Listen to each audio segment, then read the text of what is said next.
मेरी अम्मी जी बहुत स्ट्रिक्ट थी और उन्होंने हमें कहा था कि घर में स्ट्रिक्टली उर्दू स्पीक करना है, उर्दू।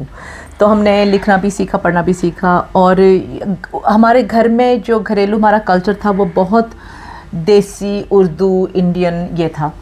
तो हमारी फैमिली में शौक़ तो था लोगों को फ़िल्में वगैरह देखने का, पर मेरी फैमिली में कोई ऐसा बंदा नहीं था जो इस इंडस्ट्री से कनेक्टेड था या कोई शौक़ था इनको। तो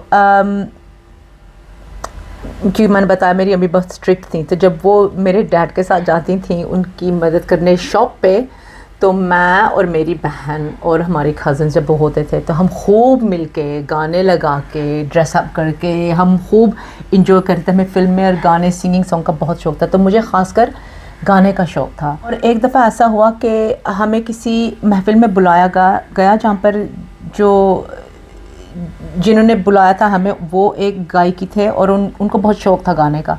तो उन्होंने इनवाइट किया कि जिस को शौक़ है गाने का वो आगे आए। मैं बड़ी और जैसे मैं गाने लगी, मैंने वो गज़ल गाई, किसी नज़र को तेरा, और जैसे मैं गाने लगी पूरा कमरा खामोश हो गया।